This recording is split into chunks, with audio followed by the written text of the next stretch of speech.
My name is Alina. I'm 23 years old and in my last year of college, aiming to become a journalist. But today, instead of looking forward to graduation, I'm stuck in a terrible situation. We just buried my dad less than a day ago.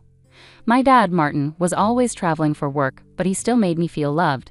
Now, the house feels so empty without him. It's a constant reminder of the gap he left behind. As I stand in the entrance of our home, still feeling numb from the funeral, my mom, Claudia, and my sister, Victoria, quickly share their plans. Their words hit me hard, like a loud, sad bell marking the end of our family's togetherness. "We're going to sell this house," Claudia says, her eyes cold despite her pretending to be sad. "Start looking for a new place, Elena. You need to move out soon." I can hardly believe what I'm hearing. Before I can even process my dad's death, my mom and sister are already thinking about money and what they can gain from it. It feels like a huge betrayal. "You don't think you're entitled to anything, do you?" Victoria taunts, with her boyfriend, Jan, laughing beside her. Their cruel amusement makes me furious. I shouldn't be hearing these words, especially now when the pain is so fresh.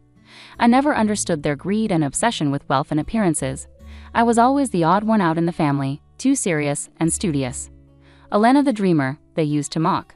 And now, faced with their scheming, all the years of indifference and mockery boil over. "You're the worst," I shout, unable to hold back my anger. "I'm done with this. I'm done with all of you." The bell rings, cutting through my outburst. Annoyed at the interruption, I wipe away my angry tears and open the door. A man in a dark suit stands there, holding a briefcase, and his face looks vaguely familiar. "My condolences," he says solemnly. "May I come in?" Who is this stranger, showing up at the worst possible time with such a serious tone? I'm not ready to deal with anyone else right now, but something in his eyes tells me this isn't just a courtesy visit. I step aside and let him in, wondering what this means for our already fragile family. The echo of my father's laughter used to fill our home, softening the sting of my mother and sister's harsh words. Now, the walls seem to close in on me, mixing memories of their hurtful comments with the emptiness his death has left. I always found comfort in my studies, hoping they would lead me to a meaningful life, away from the shallow desires that drove Claudia and Victoria. But as I sit at the dining table, it's hard to focus on anything but the void Martin's passing has created. Silent meals have become the new normal since Dad got sick and passed away. Victoria is always on her phone, and Claudia flips through high-fashion magazines, completely detached from our reality. Their latest plan to sell our home and leave me behind was the final blow to our family bonds. They seemed so eager to chase their dreams of luxury condos and designer lives that nothing else mattered. Dad had been our anchor, and I'd hoped for at least a semblance of unity after he was gone. But now, seeing their blatant opportunism, the illusion of family was shattered, and something inside me snapped. I was tired of being the outsider, the one who cared. I was ready to walk away from it all. Lost in these thoughts, the doorbell rings, a sound that now only means more disruption and bad news. At the door stands a man from my father's past, someone whose ties to our family had faded over time. "Good evening," he greets me. "I need to speak with you about your father's affairs." His formal tone feels out of place in our messy living room, a stark reminder of our family's discord. I nod and gesture for him to sit down. Claudia and Victoria peek out from the kitchen, their curious faces showing irritation. The man pulls out a stack of papers from his briefcase, his expression serious. "I'm Mr. Adams, your father's attorney. He entrusted me with his will and some final instructions," he explains, adjusting his glasses with a seriousness that hints at significant news. Claudia leans forward, visibly intrigued, while Victoria tries to appear nonchalant but stays close by. As Mr. Adams prepares to speak, I steel myself for what's coming next, unsure of the impact it will have but certain our family dynamics are on the brink of change once again. The room fills with tension as Mr. Adams clears his throat and unfolds the document containing my father Martin's final wishes. Claudia and Victoria lean forward eagerly, their attempts at composure slipping since his passing. "In accordance with your father's wishes," Mr. Adams begins, "I am here to read the will and begin the process of carrying out his instructions." His gaze moves between each of us, perhaps assessing our readiness for what he's about to reveal. I can't shake a sense of dread. Years of living under my mother and sister's expectations had conditioned me to expect little and prepare for disappointment. Yet as the attorney starts to speak, it becomes clear that our expectations are about to be upended. To my daughter Elena, I leave the entirety of my estate, including the family home and all accumulated savings and investments.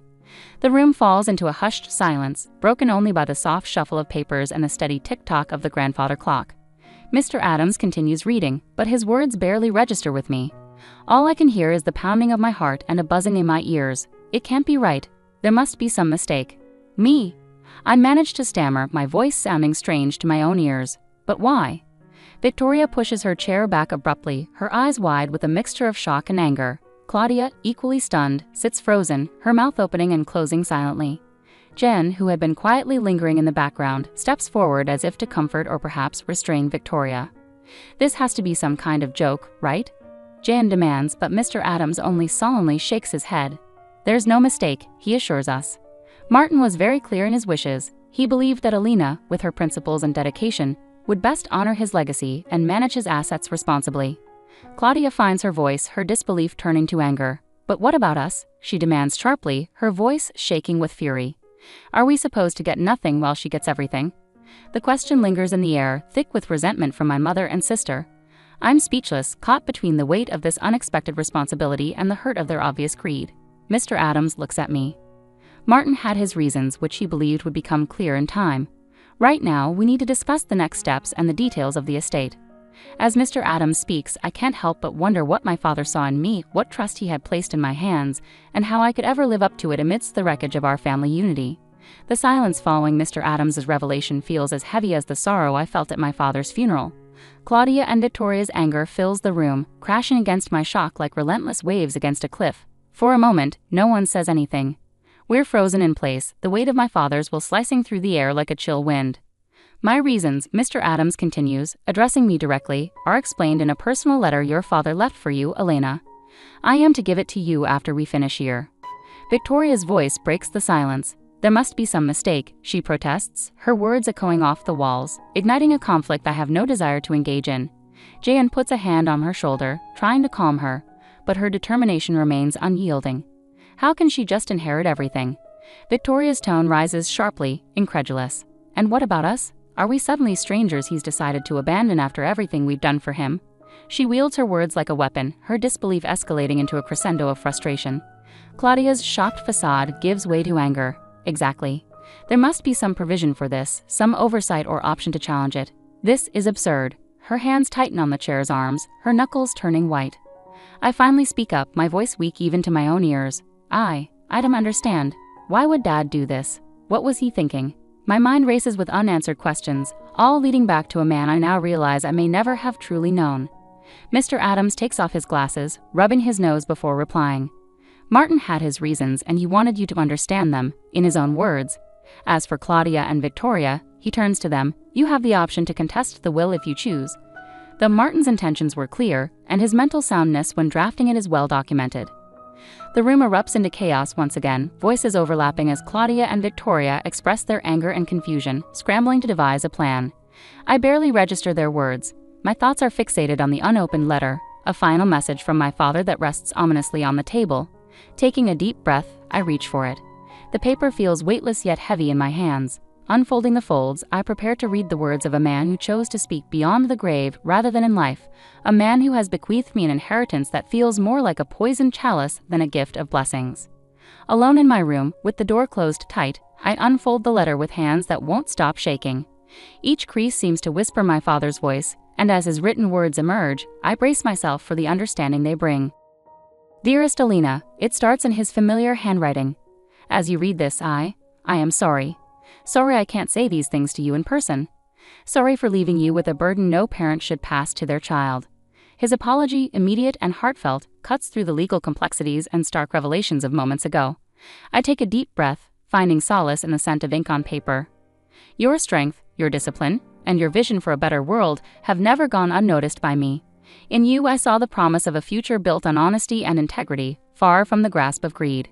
The paper quivers in my grip, stirred not by a draft through the old window, but by the flood of emotions it releases. I continue reading, eyes fixed on the page. "Elena, I have not been blind to the dynamics in our household.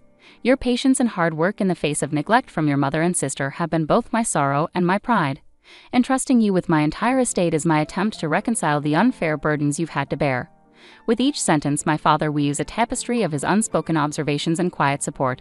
The man who often seemed distant had been watching closely, understanding more than he let on. "My only wish is that this inheritance grants you the freedom and resources to pursue the dreams that burn brightly within you. Don't feel obligated to mend what was broken long before you could make a difference. Live the life you deserve, my Elena."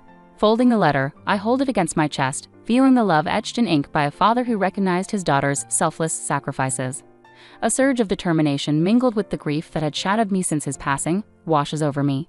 Leaving the sanctuary of my room, I re-enter the tempest of my fractured family. Mr. Adams meets my gaze with a silent query as I join them. Claudia's stare is sharp and fixed on me, while Victoria paces like a caged animal, her earlier anger now tinged with desperation. "It's time we discuss what comes next," I declare, my voice steadier than I feel. Claudia scoffed. "What happens next is that we challenge this absurdity." Victoria nodded fiercely. "You can't just take everything, Elena. We deserve our fair share." Mr. Adams intervened. Challenging the will would be a lengthy and costly process with no guaranteed outcome. Martin's wishes are clear and well within his rights to enforce. With my father's heartfelt words weighing heavily in my thoughts, I faced them. The family that had never quite felt like a family. It wasn't my decision, but it was his, and I intend to respect it. Tension gripped us all like chains, but amidst the turmoil, one truth remained resolute. I would fulfill my duty, uphold my father's wishes, and perhaps in doing so, forge my own path towards a better future. In the days that followed, our home became a battleground of eerie silences and explosive arguments. Victoria and Claudia scoured legal avenues, consulting lawyers and searching for any loophole to contest the will. They clung stubbornly to the belief that they were entitled to Martin's legacy, viewing it more as their rightful inheritance than a reflection of a man's lifetime of work. Despite their persistent efforts, Mr. Adams remained steadfast, a calm presence amid the storm. His reassurances were a source of solace as we navigated the complexities of settling the estate. "The will is solid, Elena," he would remind me over cups of lukewarm coffee in the formal dining room. "You don't need to be concerned about their threats." Yet despite Mr. Adams's confidence, guilt gnawed at me. Was it fair to accept everything while leaving my mother and sister with nothing? Intellectually, I understood my father had his reasons, but emotionally, I struggled with the lingering sense of familial duty, a desire to mend what was broken, even knowing it might be beyond repair. My days were consumed by preparing for legal challenges and diving into my father's financial affairs. The responsibility felt overwhelming, analyzing numbers, making decisions about properties and investments I had never known existed. Each task felt like navigating through thick fog, but I was determined to honor my father's trust and see it through. Amidst scrutinizing financial statements, my thoughts drifted to the life awaiting beyond these walls, how I could use this inheritance to forge a path that aligned with my values, how I could make a meaningful impact on the world. Amidst the escalating chaos, Claudia and Victoria's true colors emerged in bursts of pettiness and malice. Victoria impulsively claimed sentimental family heirlooms, while Claudia hinted at dark secrets that could tarnish Martin's reputation. Their tactics were aimed at undermining me, testing my resolve, but I had learned to navigate their emotional traps with caution. On a particularly tense evening, the atmosphere heavy with unspoken threats and icy stares, I reached my breaking point. "Enough," I declared, the single word cutting through the tension like a blade. 3 pairs of eyes focused on me, uncertain, wary. "I can't give you what Dad didn't leave for you, but I can help you start fresh somewhere else." Their shock was tangible, a sudden shift in the power dynamics they had been trying to manipulate. "It won't be a life of luxury, but it will be a new beginning." Claudia's laughter cut through the air, devoid of humor. "A consolation prize from our dear Elena. How generous." Her sarcasm stung, but I remained resolute, shielded by years of hardened resolve. Despite the bitterness hanging between us, I stood firm. "It's not about winning or losing, it's a choice. Take it or leave it, but know this, I'm moving forward with or without your approval." Their response was a mixture of silence and reluctant nods, a fragile agreement born from the clash of self-interest and necessity. Retreating to my room, the weight of my father's letter in my pocket reminded me of the path ahead, one where I would navigate not just the inheritance, but also discover who I would become because of it. Days turned into weeks filled with meetings with Mr. Adams and navigating the complexities of managing my inheritance. Claudia and Victoria, begrudgingly accepting my offer, began their search for a more modest home. The tension eased somewhat, yet a coldness lingered in the air deeper than the approaching winter. It was a time of solitude amid chaos, the house growing emptier with each packed box and removed piece of furniture. I found solace in my father's study, a haven untouched by time, a capsule of the past where family tensions once simmered beneath the surface of daily life. The day arrived when Claudia and Victoria left the house for good. With a signed check and a brief farewell, they departed, taking with them remnants of a life forever altered. Standing in the doorway, I watched their car fade around the bend, feeling a mix of relief and sadness. It was time to focus on the future. With Mr. Adams' guidance, I established a charitable foundation in my father's name, dedicated to providing educational opportunities for disadvantaged students, echoing the aspirations of my younger self who once felt her dreams were out of reach within our home. I enrolled in graduate school, pursuing a journalism program that aligned with my long-held career goals. With my father's network and the resources now available to me, I secured an internship at a respected newspaper. My life became a whirlwind of activity, immersed in pursuing stories and advocating for justice, themes my father and I had often discussed during his frequent business trips, now seeming like distant memories. These days, life keeps me constantly moving, carrying the principles my father instilled in me wherever I go. The house, once confining, has transformed into a true home as I've made it my own. I've repainted walls, rearranged furniture, and welcomed a rescue dog, a lively companion whose barks and playful energy filled the once empty spaces with joy. Rooms that once witnessed family discord now echo with the warmth of friends, colleagues, and shared laughter.